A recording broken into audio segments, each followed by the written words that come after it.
A new year doesn't always have to mean a new man, but a good New Year's resolution for the man in your life should be better hygiene. Get him the best electric trimmer in men's grooming with Manscaped's Lawnmower 4.0. The Lawnmower 4.0 is here to take down every pube in his path with their advanced skin-safe technology. Talk about a movement I can get behind. Manscaped has also developed a complete hygiene bundle, the Performance Package 4.0, or as I like to call it, the perfect package for his perfect package. How about if your man has wild, and not our kind of wild, but wild nose and ear hairs? Manscaped has you covered. Their Weed Whacker will change the game for whacking the worst weeds. Get 20% off and free shipping with code ROCKY at manscaped.com. That's 20% off with free shipping at manscaped.com. Use code ROCKY. The new year is here. Upgrade your man with Manscaped. And Happy New Year to his balls.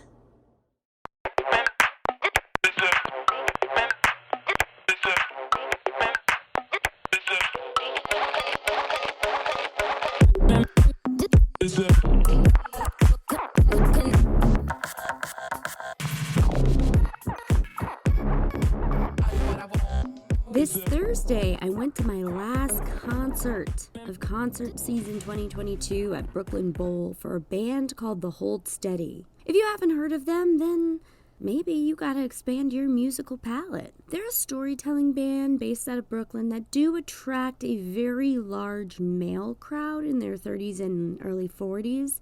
White male in particular. Statistically, this is a dice roll when it comes to crowds, but you know me. I go where the music is, and I go where the fun is. Before I get to the concert, I want to give anyone traveling to Brooklyn Bowl by themselves a real quick and helpful make it to the next day tip. I walked to this concert with 3 people who happened to be male. It was in Williamsburg, safe neighborhood, doesn't matter, stuff happens everywhere. And that's not to say you can't be attacked or harassed when you're with 3 dudes. But statistically, again, it's not usually the case. So if you aren't in a small pack of sorts and you've never been to this venue, it's a bit desolate and it can be a little industrial. So, make a travel plan. Don't just wing it on your way to Brooklyn Bowl. We make it in, they have a metal detector, cool. But let's give a little more thorough look through these bags once we get through the metal detector, huh? They push a stick around and then they send you on your way. By the time we got in the venue, we had missed the opening act. A bit too much banter over the charcutes board. For the amount of people that were there, it was surprisingly easy to make our way to the middle of the crowd, and with absolute perfect timing because the band came on right when we solidified a great spot. I'd only ever heard their music. I'd never seen their faces. You can argue this both ways, that humanity has either evolved or devolved in our relationships to musical artists and their songs. Back in the day, I don't know, the 30s through the 2000s, you could see musical artists on magazine covers, TV specials, album covers, and live if you were lucky. So you could put a face to a song. Now if you only just like a band or a song, you're just going to listen to their music on Spotify or Apple Music. A lot of the times you don't physically see their faces or know anything about their personal lives if you don't follow them on Instagram. So I had never seen these guys. I had no idea that the lead singer looked so cool. In fact, his look kept morphing throughout the show. Some would argue that that's mushrooms for you, Rocky. I would counter that my mushrooms never quite left the station, and that's okay, because sometimes a train stalls, and sometimes, frankly, you just miss the train. I don't know which side of this train analogy I fall under, but my mushrooms never kicked in, and that's okay. The lead singer's face changed anyway. First, I was seeing Mr. Magoo with Dexter's Lab glasses, then I saw Drew Carey, then Ralph from A Christmas Story. Topical. We danced, we swayed, and as I'm swaying, I'm looking around the crowd. I'm surveying, and I want to tell you about 3 men that attended this concert. The first was a man who was about 3 rows up, 7 people over, except there were no seats or rows, so just imagine that there were seats and rows. He was alone, he was not dancing, he was not moving, he was not singing. I get it. Sometimes I want to see concerts with my feet up, a pair of sunglasses on, and a notebook in my hand. But then I noticed him looking at me. Bro, you paid for this band, and I'm not seeing a dime of that cash, so stop burning a hole in my cheek. Then he starts moving his body back really weird towards us. And it would have taken him a while to get to us, but boy oh boy did he get to us.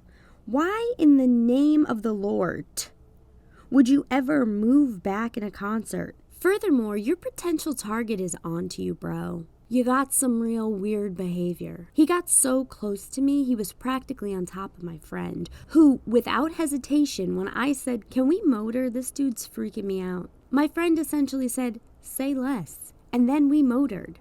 If your friends aren't doing this, reassuring you that they have your back in public outings, that's a problem. So shout out to mine for not being that way. The second, and I don't want to shame him, 'cause I do get it. I almost broke my neck dancing at a Busta Rhymes concert, so I get it. Sometimes the rhythm really does get you. And this guy I'm about to tell you about, he was a little gross. Let's call him Big Wet, Sloppy Spits, Don Droolsy. I believe that this man was actually a bunch of mini COVID-19s stacked on top of each other, wearing a human man costume. I want you to picture a young Edgar from Men in Black. Sugar water? Yeah. A 31-year-old Edgar testing out the art of dance. A bunch of COVID-19 stacked on top of each other, wearing a 31-year-old Edgar sugar water costume, testing out the art of dance at a concert in their new human body. He was lit up like a Christmas tree, having a one-man mosh pit. There has to be a group consent on a mosh pit, otherwise it won't work. I watched Edgar Sugarwater claim his space, pick up a beer from the ground, chug some sips of it, turn around, sing in a stranger's face, spit all over it, then peer pressure said stranger into drinking his floor beer. I must have missed 2 songs watching that rodeo show. And if you're wondering if spit droplets travel further than 6 feet, oh boy, they do. And the third guy, we saw him outside. We were standing there smoking a joint before we got in the cab, and here comes this dude. I assume he's just going home, where he's going to test out more corny jokes, but he walks past us and he said, "The smell of weed is strong with that one." Even repeating that sentence gave me the ick. Can you imagine? Could you imagine saying that sentence? If he had a nickel for every time he said a cool quick quip like that, then he'd have a bag of nickels. And then I'd take that bag of nickels, 'cause with wit like that, he doesn't need all those nickels. 2022, you were an amazing year for concerts. To all the people that I concerted with this year, we had the best time. To the Hold Steady, thanks for ending concert season with a bang.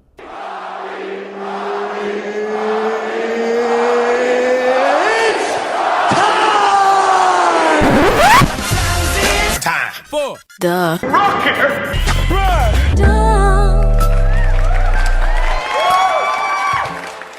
Welcome to the Rocky Rundown, where you get to learn a little bit about my week. Party God Squad, hello. Did you have a good week? I sure hope so. I hope you're getting your holiday shopping done in a timely manner. It is so much easier to be wild if you don't have a looming to-do list. Let me tell you.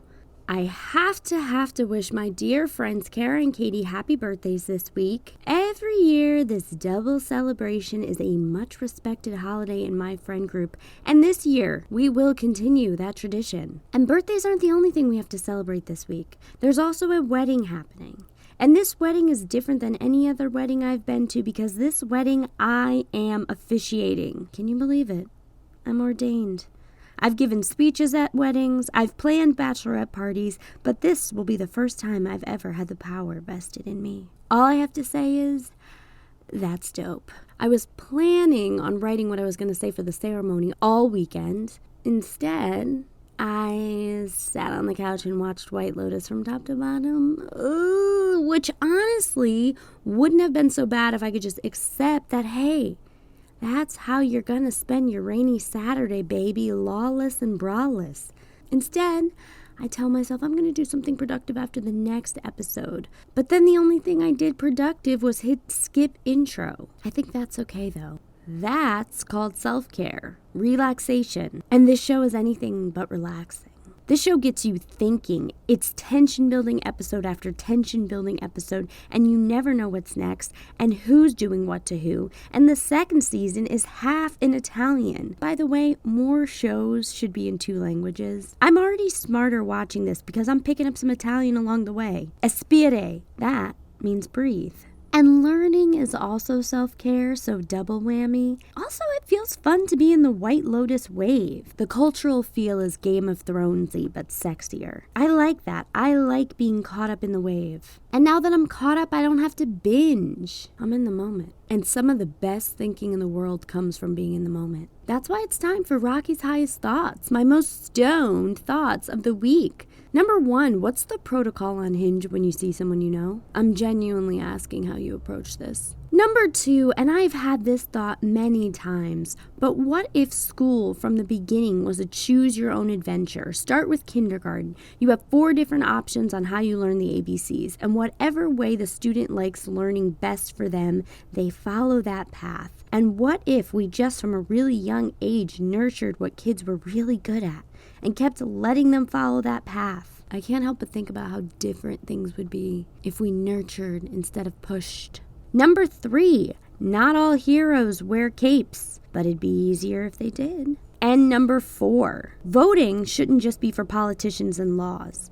Every year, Americans should have to vote on which day of the year holidays fall on, and which holidays we need to retire for good. My guest this week is comedian Anyi Malik. Anyi's wild word was holiday season. Frankly, holiday season, in my opinion, is the best time of year to do the wildest kind of stuff. If you haven't done so already, please like, share, and subscribe to the podcast. You can follow me at Wild Nights with Rocky on TikTok and Instagram, at Wild Nights Pod on Twitter. If you want to watch extended interviews with all of my guests, please follow along on YouTube. You can support the show by joining my Patreon for $2 or $5 a month. A big thank you to everyone who's written and everyone who will write a review after this episode is over. It really does make a difference. And now, please enjoy my Wild Nights conversation with Anyi Malik. Anyi, welcome. Thank you for doing the podcast. Thanks for having me. Absolutely. I'm happy to have you. I like your Comedy Store hat. Are you you perform there regularly? Very regularly. Yes, yeah. I'm there very regularly. Yes. That's yes, awesome. Quite regularly. I'm not a paid regular, but that's okay. I wasn't gonna. That wasn't my next question. I was just wondering if you're there because you're rocking the hat. Well, who knows? By the time you air this, that might have changed. I got my fingers crossed. We were talking a little bit. Obviously, we won't get into the details of who it was for or what it was for, but we were talking a little bit about a commercial callback that you had, which we're just putting out in the air. Booked and blessed. Do you get a lot of commercial auditions? Because I'm struggling with mine. I'm like on Zoom for these auditions. Yeah, this wasn't a callback. It wasn't round one. This is round one. Okay, but it was in person. So for that, I'm grateful. Because I was exhausted with the Zoom and the self. Actually, I prefer the Zoom audition over the self submission because. At least it shows me that casting tried. You know, at least it tells me they did something. They set something up. They didn't just leave it up to me. This is what we want and go. Like, the self-tapes. Yeah, that's self-tape. And they're like, just have fun. They got all these like 2-page instructions. And then like at the end, it's like, just have fun. I'm like, I'm supposed to have fun with all of this shit to remember.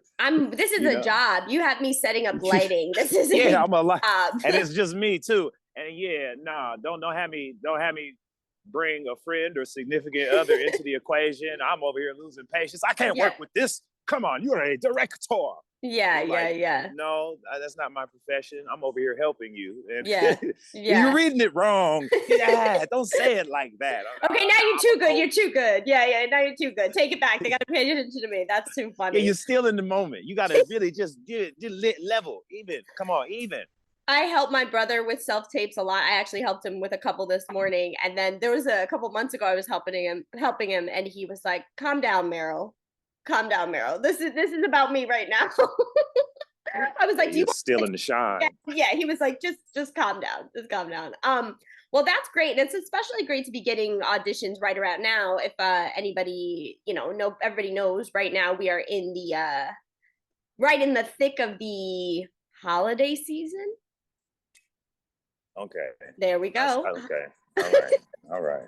So, yes, it is. It is a holiday season. It is That's a holiday right. season. So I'm glad you reminded me. I reminded you because Anya's wild word was holiday season. So I am very excited for this story. Anya, please, the floor is yours. Take us into your wild night story, holiday season.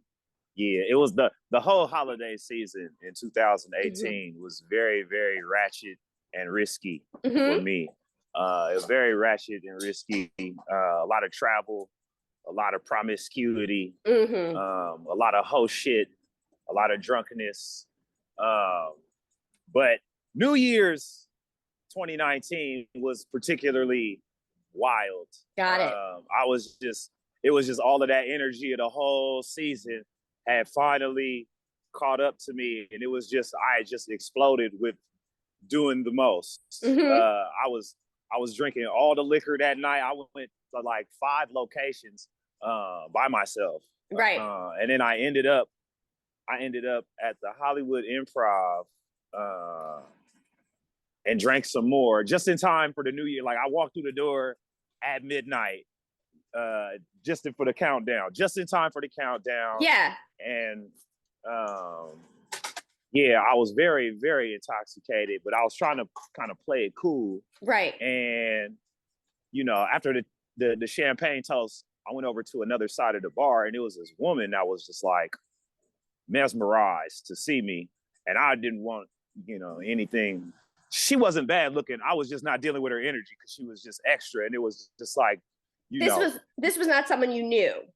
This was not someone I knew. This was not someone I knew. Extra lady. Yeah. It's a new, very extra, very excited to see me. And so I was kind of running away from her. And she had kept popping up throughout the night. And then finally I was like, come on over here. And ended up fucking in public. Okay. Well, no, not to nobody's eye. Okay. No one was there except for us. But yeah, it was very risky. Where was the public? Did you do it in the bathroom? Did you do it in a car? Did you do it in a corner behind something, under a table? She sit on your lap? Give us the details of where it happened. It was like a corridor. It was a corridor. So people could have gone in and out. Somebody could have came through there. Somebody could have came through. Like someone could have came through. But for the grace or whatever, they didn't. Right. And it wasn't, and it wasn't like it wasn't a full sexual episode either. It was just like, a few stabs. And we was like, what is we doing? We have to chill. Yeah. And then she went out and then told everybody at the establishment that she was just fucking. No, it didn't blow me up. She was gotcha. That was also kind of embarrassing. Well, not really. Because I didn't find out that she was telling everybody till like days later. It was like, so you remained anonymous. Somewhat, yeah, okay. Somewhat. The bartender knew. The bartender knew it was me. But I woke up. It was the worst hangover, and then it was like all the remorse from the whole season. You know what I mean? Like I said, it's that whole holiday season. It started in Halloween. And I was in Philadelphia and like hooked up with a random woman in Philadelphia and learned the hard way why you're not supposed to hook up. You're not supposed to go nowhere but home on Halloween. Even if you think you're getting lucky, you mean like go to a second location after you've been somewhere, or you mean just stay home in general? No, go to your home or your hotel. Go to where you want to wake up and go back to sleep, right? Not wake up and leave and put your costume back on November 1st. You know what I mean? Gotcha. So on January 1st, I was just thinking of all of that. It all flowed to me, and I was like, bro.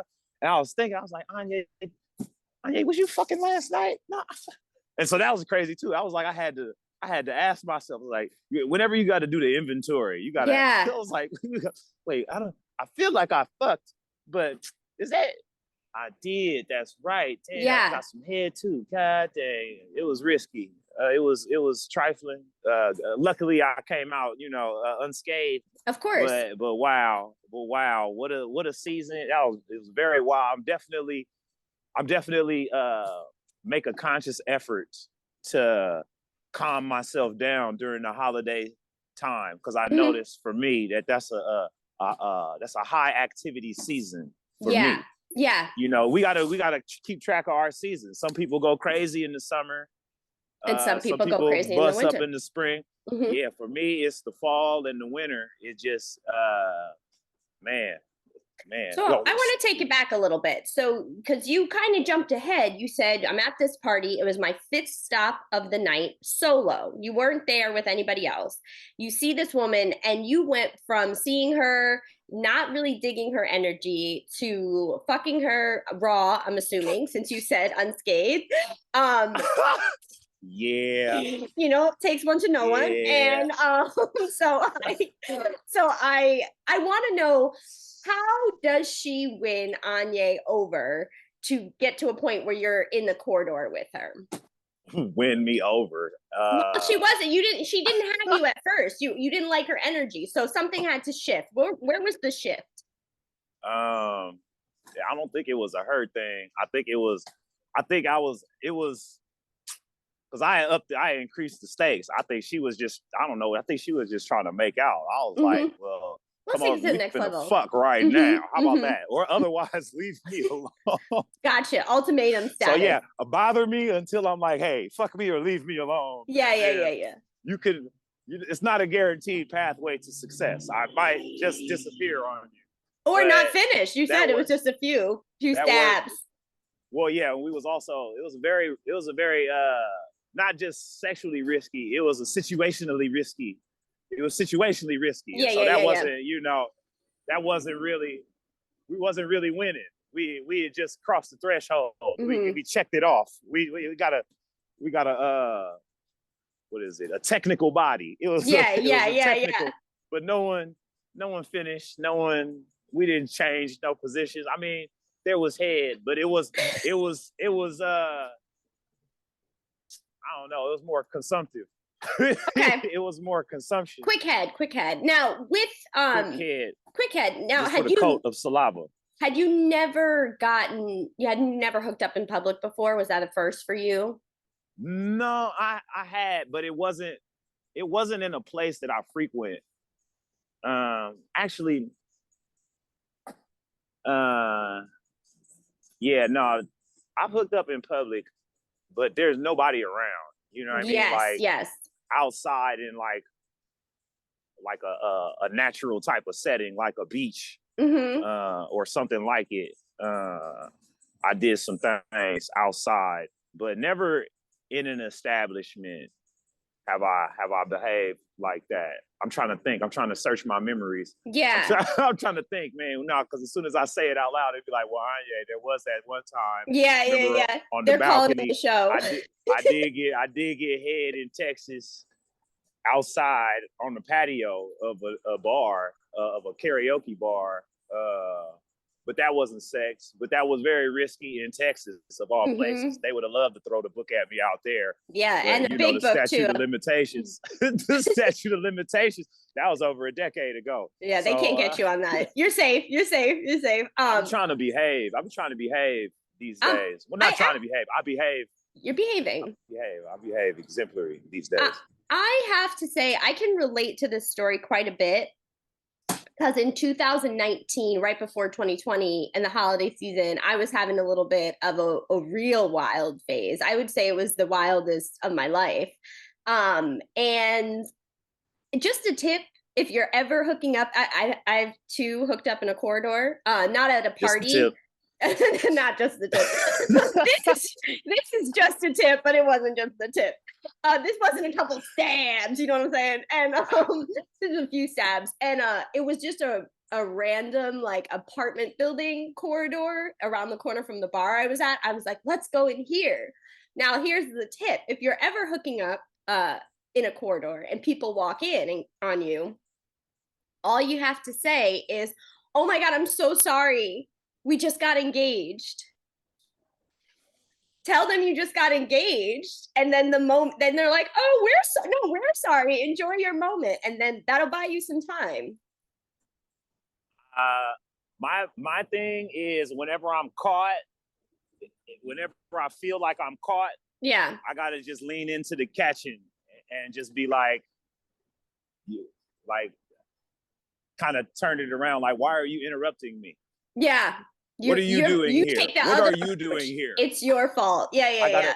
Or just lean into it. It's like, hey, could you leave for a second? I mean, I'm not gonna, because once you caught, if you bring the caught energy to it, if you bring the caught behavior, then you're just going to just produce caught results. But if you stand firm, 10 toes, full chest, bold face, whole mouth, 10 dick toes. Dick out, pants at your ankles. Toes. Yeah. I'm planting my flag right here. We got to stand on that. I got to stand on it. We're not, we clock it. Let's log the time. Yes. At 11:57, we were here. We were here. Well, you got to do different strokes for different folks. You got to do what works for you. Literally different strokes for different folks. You got to do what works for you if you're having sex in public. But those are a couple of our tips. Me and Anya I'll take a stab at it. Now, another question I have is, what did you do? Because again, I'm saying I'm really relating to this because that time for me, I was so wild that I went into 2020, literally January 1st, and I said, #well-behaved Rocky 2020. I got to stop the foolery. I have to stop the foolery. And then the foolery was stopped for me because of the pandemic. But what were some of the things was it really? Like, it really was. I really was like well-behaved Rocky, because I was like you. I was like, I can't, this is too wild even for me. What am I doing? Like this, no. That's how I felt. So what did you do to kind of reel it in and say, well, this is in these streets? This is what it is about me. I'm never on the hunt. Okay. I'm never on the hunt. I never go out with the goal to make shit happen like that. I'm usually always only on safari. I'm not in the hunt. I'm just, I like to enjoy the landscape. I see nature. I like to see the animals in their habitats, in their natural environments. But yeah, if the animals get too close to the vehicle, for research purposes, we got to do studies sometimes. And that's, so then I had to because it wasn't my approach. I'm not going out with these results in mind. But if I'm producing these results in a kind of way that, in the moment it seems dope. But like in hindsight, it'd be very risky and dubious looking back, to participate in my own experiences like this. And even then, I like how shit be happening. I notice about myself. I'm like when I'm in that mode, it's like a right quick. Like come over here right quick, or give me your address right quick, or something right quick. It's all right quick. Which is probably got me farther with that than ever trying to do anything at all. It's always just all on the moment. And so it's just kind of just being just standing on myself a little more to slow down, man. Right slow. You know what I'm saying? I do. Scope it out. See what's going on. Don't just jump up in there like that, or don't just exchange info. Don't just do all of that at the same time. At the same time, you never really. It's hard to really say, because I don't really. Like I said, I don't go out with that intention, mindset, with the intention. So usually when stuff happens like that, it's like the mood or the moment will make it happen, or it'll move along in such a sequence that for me to stop it a lot of times, feelings could get hurt. Exactly. Exactly. It is funny that you say you use the safari analogy. One of my girlfriends, she is now cuffed up, has a boyfriend, so she is not my going out buddy anymore for that purpose, which is very happy for her, but very sad. You sad. You sad. depressed. No, I'm not depressed. I'm very happy for her, but I did enjoy our nights out together. Like, and she would always coin it as, "Are we going out fishing or are we going out hunting?" And we would make the decision beforehand if we were going fishing, which we would just put our lines out, but just do our own thing, or if we were on the hunt. And I do miss doing that with her. But yeah, the safari analogy: be an animal in the wild and see what comes to you. Well, the hunt sucks for me, man, because either I win or I lose, Yeah. And so why does the winning suck? So sometimes the win, because sometimes you get exactly what you went after, or sometimes you just go after a win. Yeah. Yeah. You know what I'm saying? And then you look yeah. back and it's like, I won, but did I? Yeah. Was it an honorable mention? Exactly. Was it an honorable mention? We won, but we taking this one to the grave. Yeah. It is not. I'm not going to put this on my Instagram story. Let's put it that much. No. Anya, I want to ask you. I actually don't know. Where are you from originally? I'm from Oakland, California. Oh, okay, nice. California, in the Bay Area, dope era. I'm from. I like to tell people I'm from Oakland, 2005 and 6. I'm from the hyphy era. Got you. Okay. I had, do you know Andrew Arofo? Yeah, he know me. We know each other. You know each other. He came on the show a while back and he mentioned the hyphy era too. And I was like, I don't know what that is. I'm from the East Coast, so I didn't know, but that would be the second time that era gets mentioned on the show. Shouts out to Andrew Arofo. Shouts out to represent that Bay shit, man. Yes. Yeah. So you were from Oakland, you live in LA now. And now I noticed for your LA schedule, I wanted to ask you this. When you're doing stand-up, I noticed some of your shows are 420 shows. Do you notice a big difference in audiences? Like, because anybody could show up to a comedy show high, but do you notice a big difference in the audience that is allowed to smoke weed and watch you, or the audience that's just allowed to drink and watch you? Yeah, the drunks are a little bit wilder, and then the stoners are way more calm. Like, they laugh with calm energy. They're just kind of a little bit lower energy. Interesting. But and then the drunks, you can't. I mean, I prefer the stoners to the drunks. Yeah. I like a good crossfade audience. Yeah. But yeah, if I had to choose one or the other, I would go with the stoners just because they're not going to interrupt you. The drunks are going to interrupt you. Now, they might space out and not listen to something, and you might have to re-explain something. But you're not gonna get disruptions like you would from the drunk asses. Yeah. That's a win for my team. That's a win for the stoner audience. So you're out there, you're doing comedy, and you just came out with, about a month ago, you came out with a special called Mr. Sir. Shouts out to the Comedy Cube, funny media group. Shout out to them. And you can find out why it's called Mr. Sir if you watch the special. We're not going to give that away here. We are not just going to give away. That's not how we're going to do it. The title track. the title track, we're not going to do that, but you can find out by listening. Now, you put this special out. Was that your first special?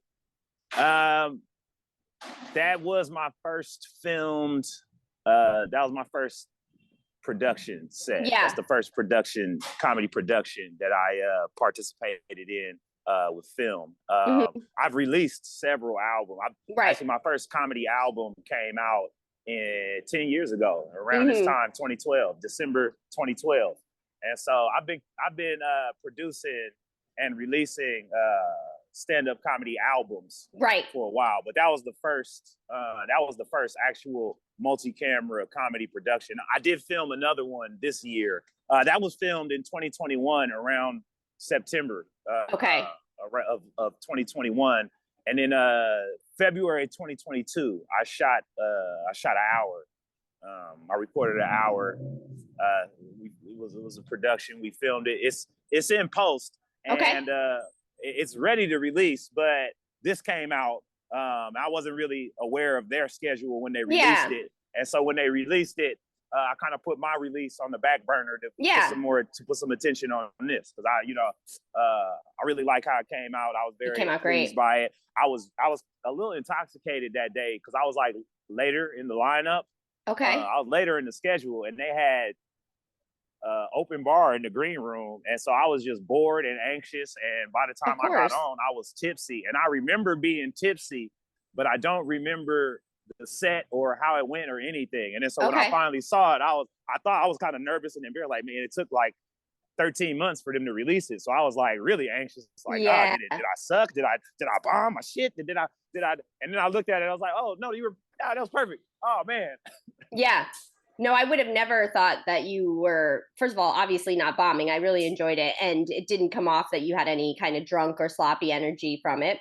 What does something like that feel like? So you've released comedy specials. That's always a big deal when you put out a special audio version. But to do this camera version, to do this version that's actually quite crisp, beautifully done, and has really funny material from start to finish, how do you feel afterwards? Man, it's kind of difficult. It's kind of difficult because the feeling kind of hits me later. Okay. You know, like you can't really see the label when you're in the package, so to speak, you know? And so,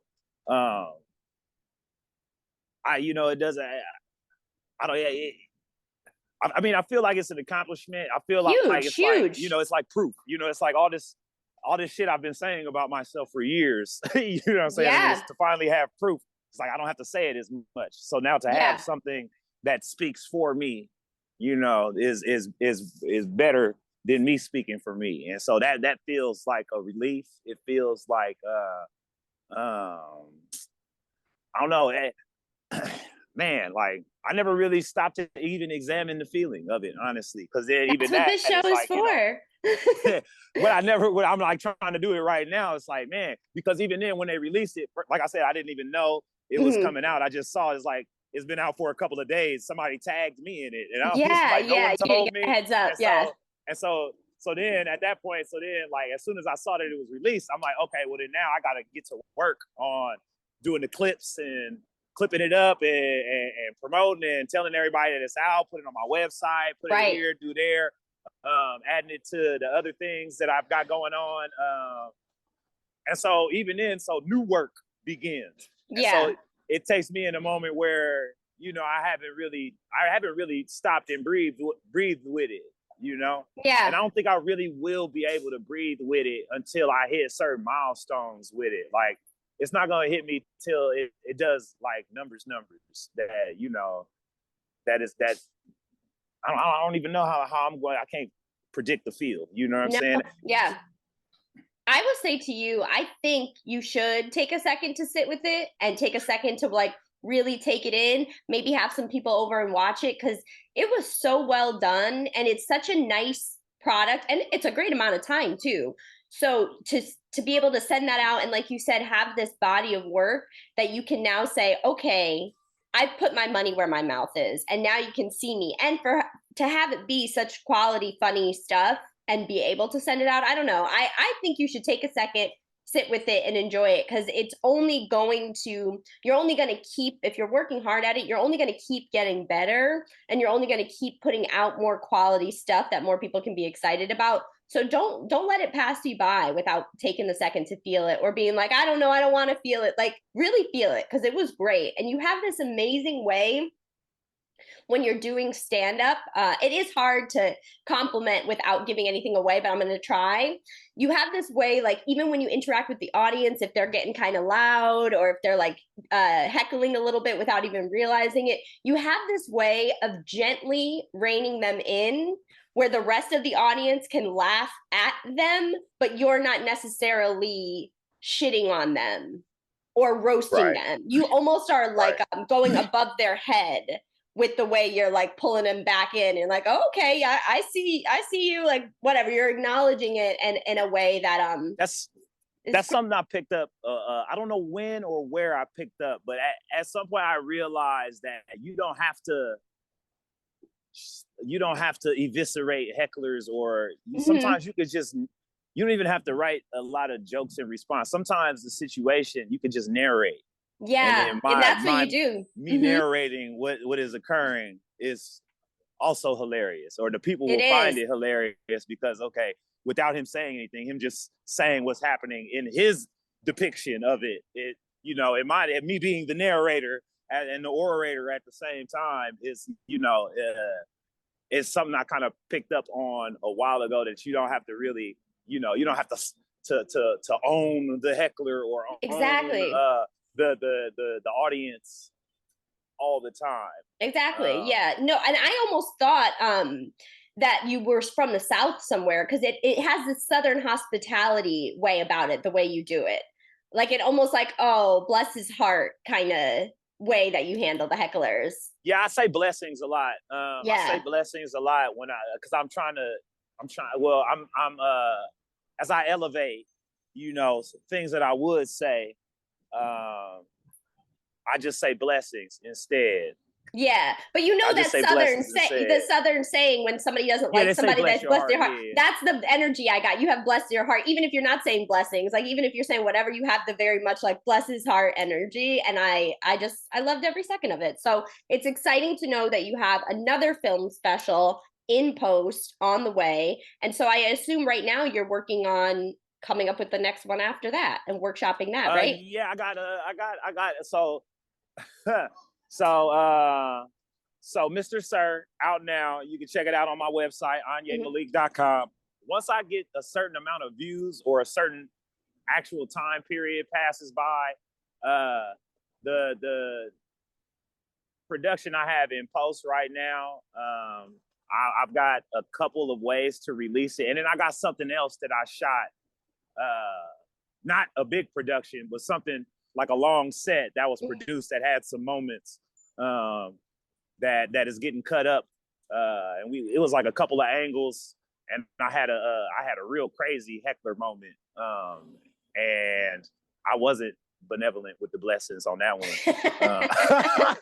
I'll let these hecklers have it. Oh yeah, man. Yeah. So I got a couple of things down the pipeline that should like have me relaxed as far as a schedule, to where I feel like I need to pump something out. So I'm sitting on top of content right now. And so I got some stuff that I can feed out for a while. And then the way I've been releasing EPs lately is, I've been doing albums, but I've been incorporated because I released to Spotify, Apple Music, and all of this through Mad Records. Shouts out Mad Records and Orchard. And then through that, I set up a Vivo. So I have a Vivo channel as well.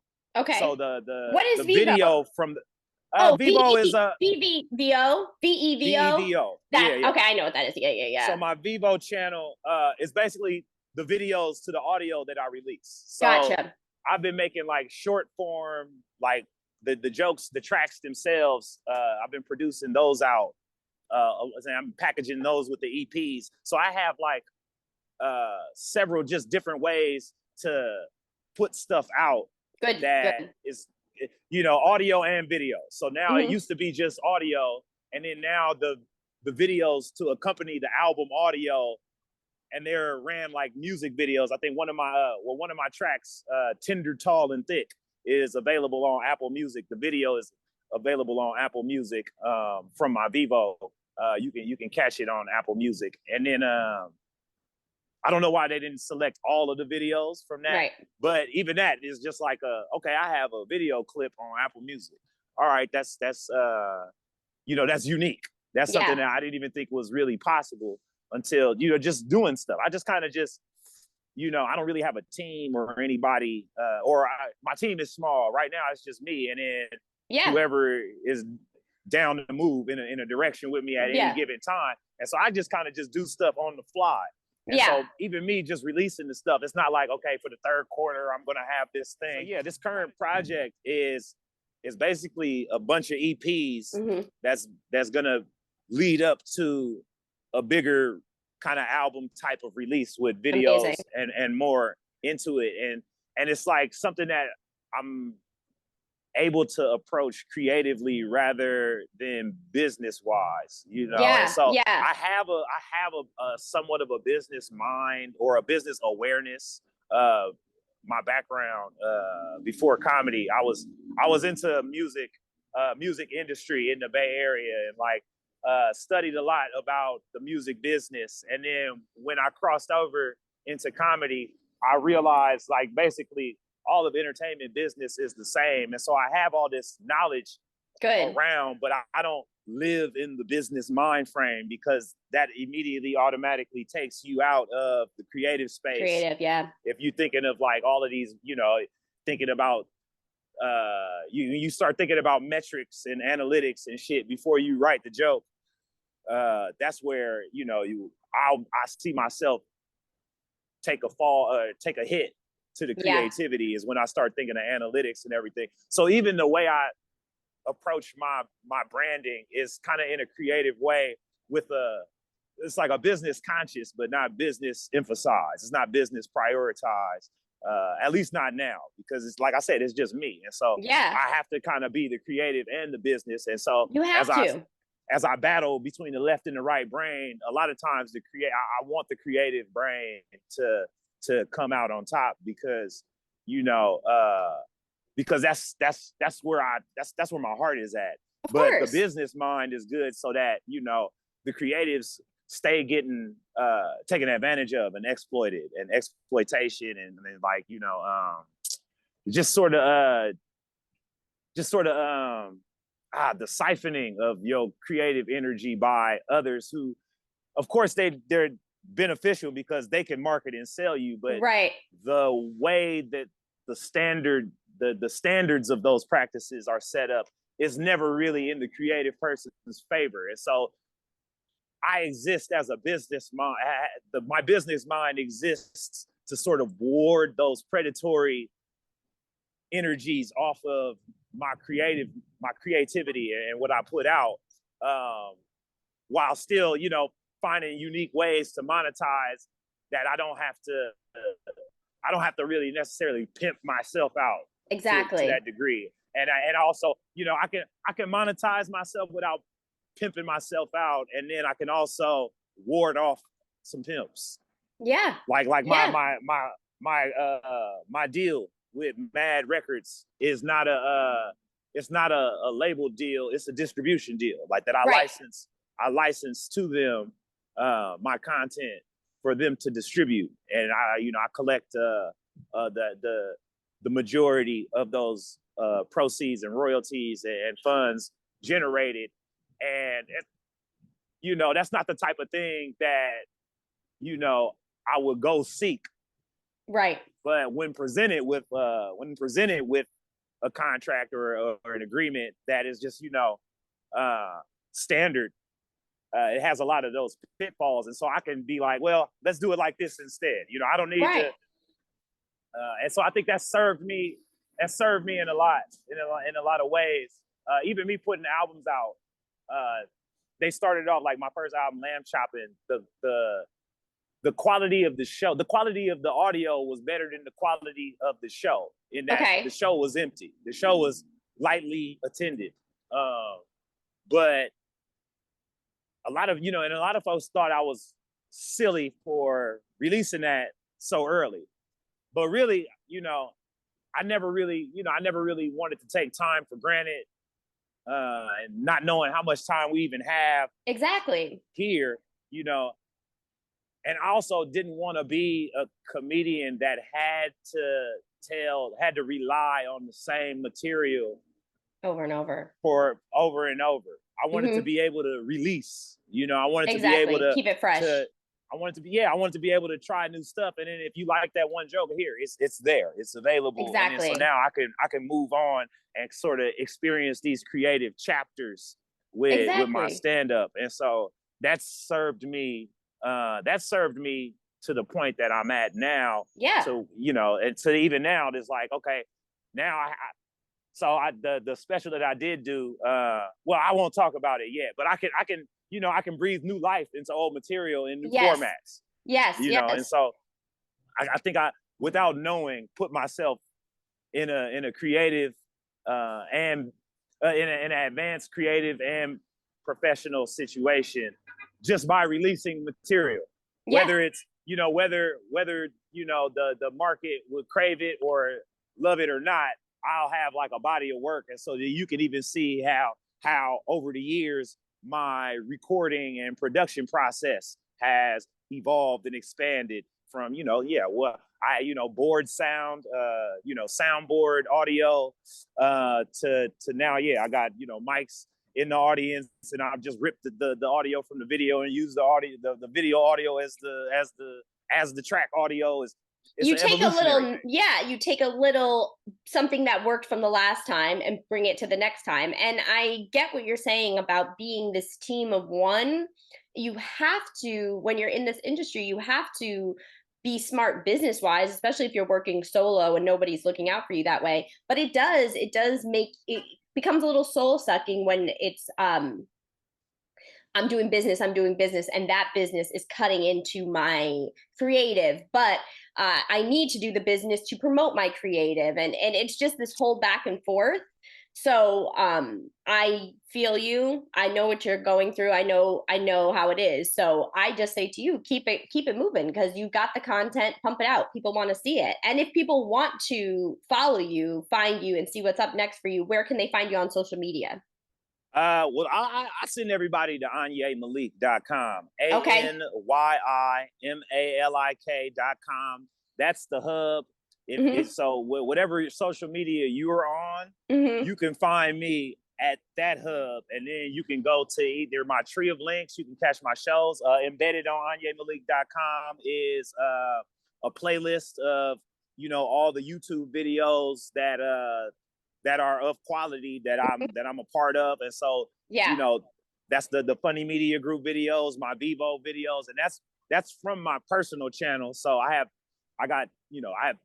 2 channels that are mine, and then I exist on other people's channels like Amazing. Funny Media Group, and so I send everybody to AnyiMalik.com. That's the hub, how you can find me. Any social media, you just find me there first, and then you can have a field day, have at it. If you go to the main page, the first image as of today, the first image that you'll see is actually the next is the next sticker that is the image for the next sticker that I'm going to release in conjunction and promotion with Mr. Sir. And so Beautiful. I'm doing a contest right now, a giveaway contest.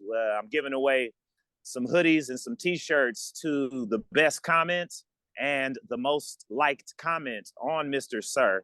But every comment is going to be able to receive a sticker with the QR code to the special. Amazing. Or the QR code to the website or the playlist, and that'll be announced. The winners of that contest is going to be announced December 26th, 2022. But everybody that comments and wants to claim the stickers, they'll be able to do so just with a screenshot, and I'll request whatever address you want me to send it to. But that's the contest, and it hopes, generate more engagement for the special. Absolutely. But the image to that sticker is at AnyiMalik.com, and it's kind of and shouts out to Ed Greer. When I say I'm like not a team, I'm like a team of one. It's essentially me collaborating with other creatives, and so Ed Greer, definitely a collaborator. He's a hilarious comedian you should check in with. A dope artist. Mad Records. My brother Jamarie. It's a lot of people that I connect with that that's in my corner as collaborators. Gotcha. Mad Records, I think I said them already. Sora Photography does the video editing, so I got people that I can reach out to and call on. And then rest in peace, my homie Rossi Mack, Brian Abrams. He was my audio engineer. He didn't make it out of 2022, unfortunately. And so, you know what I'm saying? I want to send a rest in peace shout out to Brian Abrams and Rossi Mack. So even then, like, the journey with my collaborators is even, bittersweet in that, we don't know the times that we hear it. And, it's I don't know where we go. I don't even know how we got here, but yeah. I think you were just kind of saying, you were talking about the people that you are a team of one, but you aren't, because you're talking about your collaborators, and it's like, we can't do this alone. And I really appreciate you doing the show. It was so nice getting to know you and hearing your Wild Night story, but then also hearing this passionate artist, comedian who's doing really big things and who has amazing things coming up. So Anyi, I want to thank you for doing the show. Thank you for your time, and you and I will talk soon. All right. All right. Thanks, Rocky. I appreciate you. Absolutely. I appreciate you too.